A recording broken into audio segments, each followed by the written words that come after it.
রাজু ভাই অনেক ঠান্ডা পড়ছে, চপ খেয়ে আসি। ভাই এই শীতে আমাকে কেরাই দেখছে, ঠান্ডার মধ্যে দুজনে যাইতেছি চপ খেবে। চপ কোথায় ভাই? দাওরা দাওরা দাবরা। 10 মিনিটের ভিতরে যদি তোমরা চলে আসো তাহলে পাবা, দেরি করলে কিন্তু পাইবে না। ঠান্ডা। যে দোকানে চপ খেয়ে বেড়াইছি ওই দোকানে নাই, বন্ধ দোকান। এখন আমরা আরেকটা দোকান আছে জাবরা, এটার সাথে খালি পুরি আছে আর ডিম চপ আছে, আর ওই যে মাংস চপ খাইবার গেছিলাম চিকেন চপ সেটা নাই কেউ।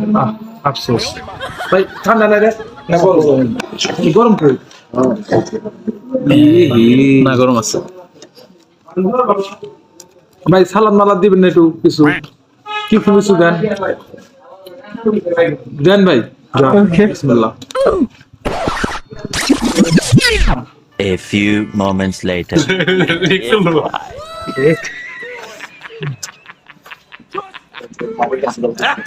এত ঝাল পানি এসে গেছে, দাও সারা পানি।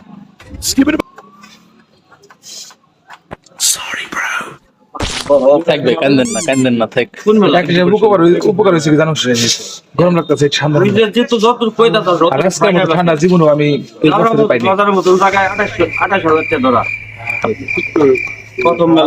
এটা হলো চেক।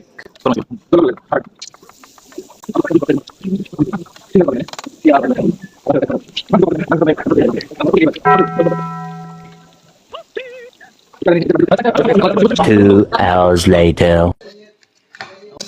অবশেষে মাংসের শুকনো পেয়ে ডিমের চপ গুলাই খাইলাম, ভালোই।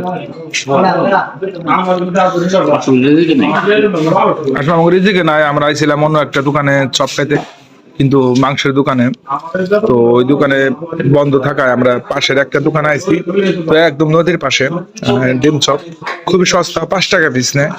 তো এই শীতের ভিতরে খাইতে অনেক ভালোই, খারাপ না, অনেক মজা। আর সবুজ কিন্তু ওই যে মরিচ ভাজ, তো ও কিন্তু ওর কাছে 1 পা মরিচ কিন্তু কিছুই না, তো গ্যাট গ্যাট করে যে কিভাবে খাইতেছে। জাল লাগে না তোর? হ্যাঁ ঝালও লাগে, ভালো লাগে। ভাই, আমি একটা মরিচ খাই আমার মানে কি কমো, জিবলাতে পানি এসে গেছে। আর ও টপ টপ করে এই বাটি ভরা মরিচ ছিল, সবটি খেয়াল আছে, একটা মরিচ আছে।